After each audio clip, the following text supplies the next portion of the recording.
एक बार क्या हुआ, संयोग ऐसा बना,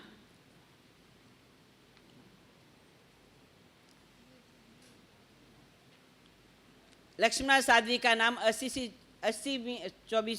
तक चलेगा, और वो अभी जो पद्मनाभ भगवान के जो तीर्थंकर होंगे उनके में वो उस समय में वो मोक्ष में जाएगी। तो एक बार क्या हुआ, वो राजकुमारी थी, विधवा हो गई थी। विधवा हो जाने के कारण कोई गुरु जी का सहयोग मिला, वैराग्य आ गया, दीक्षा ले ली। दीक्षा लेकर वो खूब तब जब आराधना करती हैं। एक बार वो वहाँ से कहीं से निकलती होगी और एक चिड़ी को काम क्रीड़ा करते हुए देखा उसने, और मन में विचार आया कि अरे अरे तीर्थंकर परमात्मा अलिंगी थे क्या, उनको पता नहीं होता है कि काम की कितनी पीड़ा होती है, उन्होंने ऐसा क्यों नहीं करा।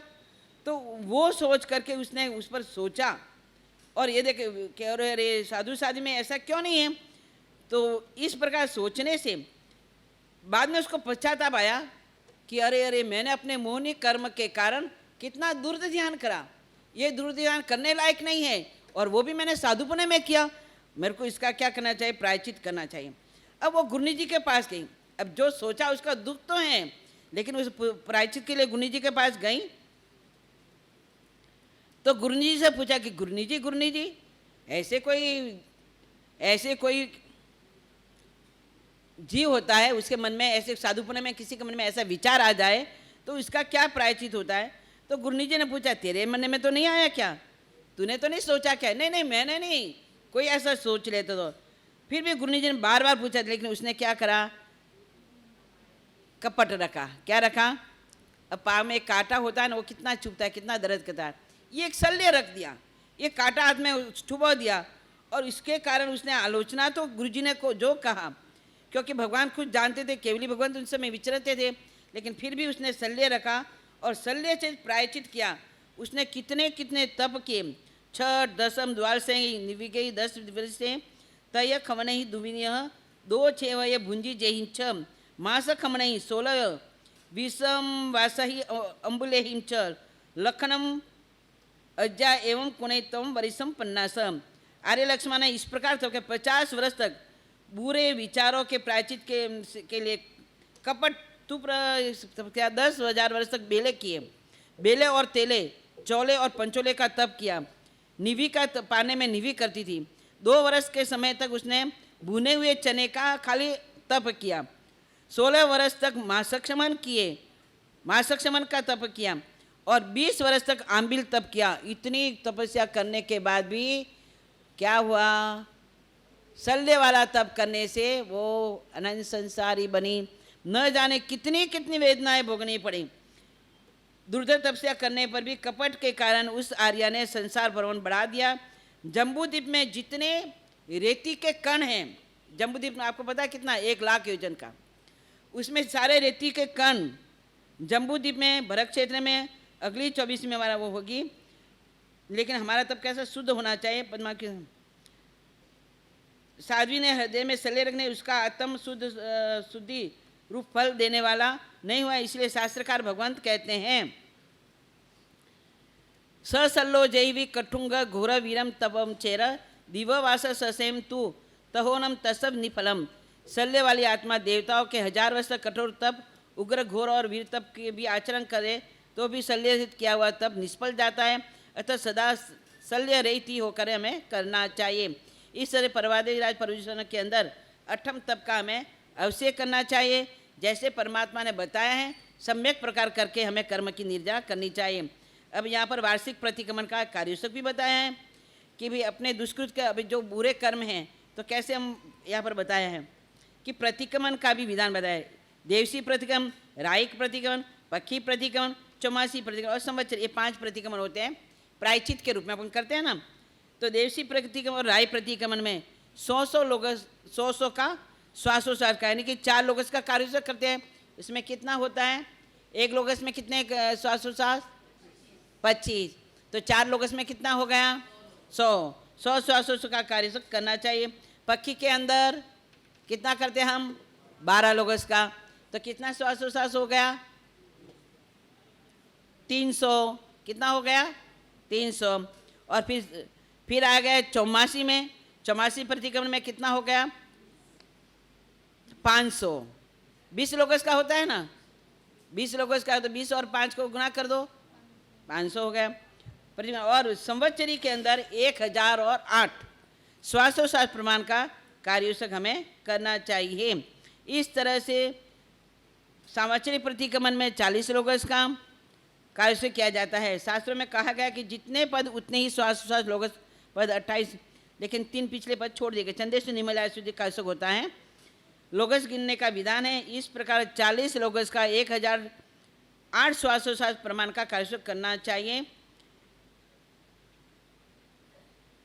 पर वह होना चाहिए शुद्ध, पवित्र, निर्दोष और अंतःकरण की शुद्धि निष्ठापूर्वक करा गया, तब आत्मशुद्धि का करता है। यहाँ पर श्वासोश्वास के कार्योत्सक बताए कि इस प्रकार से श्वासोश्वास करने कार्योत्सक करने से जीव कितनी देव आयु का बंद करता है, कैसी उत्कृष्ट शुद्ध अगर करता है तो अगर 2 लाख यानी कि एक श्वासोश्वास के कार्योत्सक में कितनी देव आयु का बंद करता है जीव। तो गौतम स्वामी कहते हैं, गौतम स्वामी प्रश्न पूछते हैं तो उत्तर मिलता है 2,45,408 से कुछ ऊपर पलियोपम की देव आयु का बंद मात्र एक श्वासोश्वास का बताया, एक श्वासोश्वास का इतनी देव आयु का बंद करता है। तो आप मानिए 1008 श्वासोश्वास के प्रमाण का हम कार्योत्सक करते हैं तो कितनी उत्कृष्ट आयु का बंद बढ़ता होगा। तो यहाँ पर अपने जो भी कार्योत्सक करते हैं वो भी हमें क्या करना चाहिए, शुद्ध करना चाहिए। शुद्ध करने से हमारी आत्मा शुद्ध विचारों में बैठती है। जितने हमारे विचारों की धारा शुद्ध होगी उतना ही हमारा कार्योत्सक शुद्ध होगा, और शुद्ध विचार के कारण हमारा उत्तरोत्तर आत्मा का विकास भी होगा। यहाँ पर अब 5वां करते हुए आता है चैत्य परिपाटी। अब पर्व के दिनों में हमें चैत्य परिपाटी अवश्य करनी चाहिए। जिन मंदिरों में जाकर के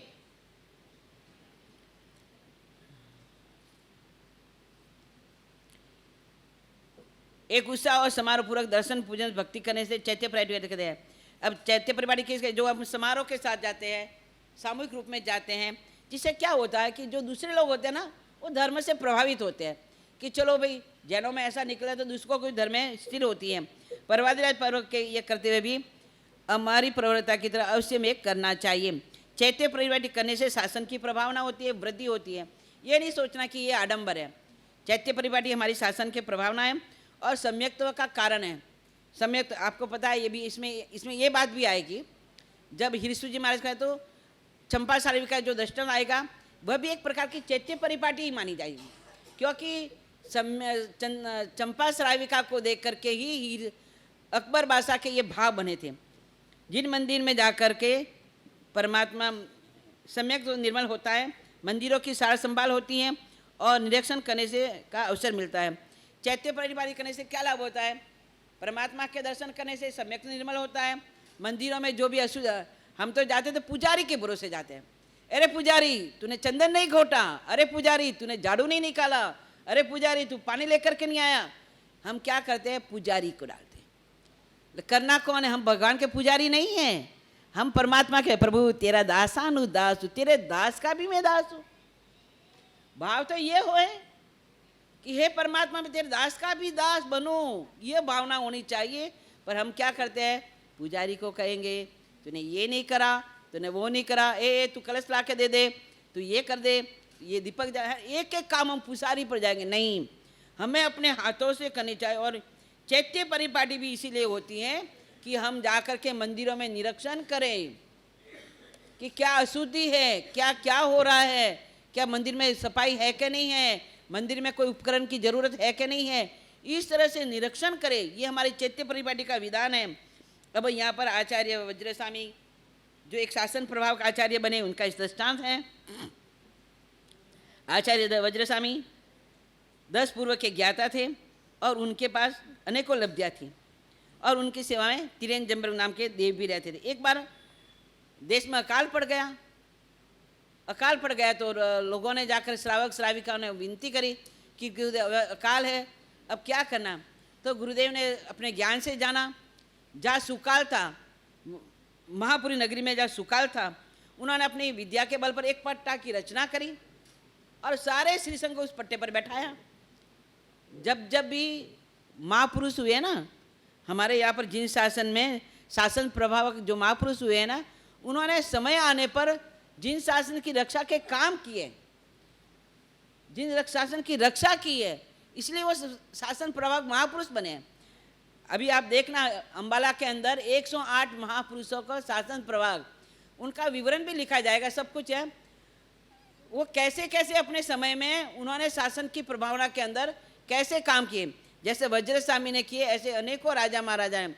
हीरसू जी ने किए, वैसे अनेकों महाराजा को प्रतिबोध देने वाले, शासन को आपत्ति काल में बचा कर रखने वाले, ऐसे हमारे अनेकों महापुरुष हुए हैं। वो इसका मंदिर भी अंबाला में बन रहा है और आने वाले 2026 में उसकी प्रतिष्ठा भी है। तो यहाँ पर संघ का भाव देख करके उन्होंने एक पाठ की संरचना करी और उस पाठ पर श्री संघ को बैठा कर, चतुर्वी शंकर को बैठाया और अपने विद्या के बल से वो कहाँ लेके गए, महापुरी नगर में उसको ले गए, जहाँ पर सुकाल था। लेकिन वहाँ पर क्या ले तो गए,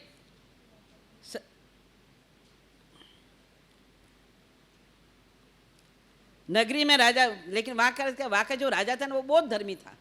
उनको जैन धर्म के प्रति मतलब इतना नहीं था नहीं। वो बौद्ध, जैसा राजा वैसी प्रजा, प्रजा में भी बौद्ध धर्म के संस्कार थे। अब एक बार क्या हुआ कि वहाँ पर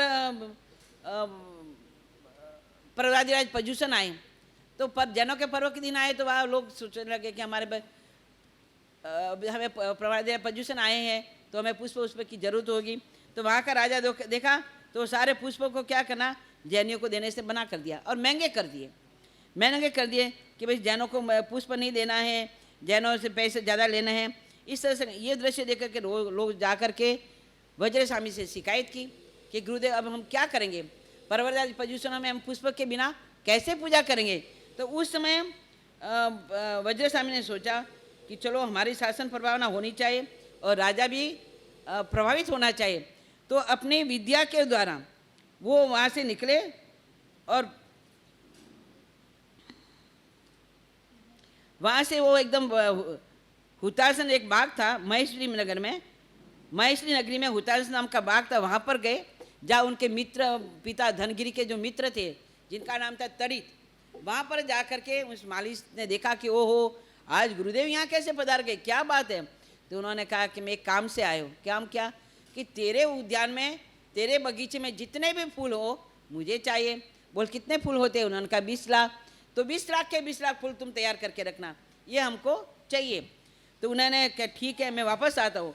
वहाँ से लब्धि के द्वारा हिमवान पर्वत की तरफ जाने लगे। तो एकदम हिमवान पर्वत से लक्ष्मी देवी 1008 पंखुड़ियों वाला कमल का फूल लेकर के आ रही थी।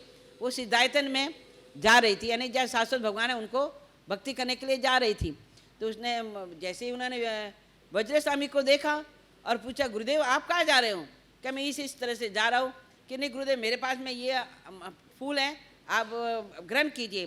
तो गुरुदेव के पास साथ जो त्रियंजम्बरक नाम का देव था वो फूल ग्रहण करता है और अपने विमान में उसको ऐसा लगाता है कि जैसे आने वाला भी देखता है तो बड़ा प्रभावित होता है। इस तरह से वहाँ से वो 1008 पंखड़ी वाला फूल लेकर के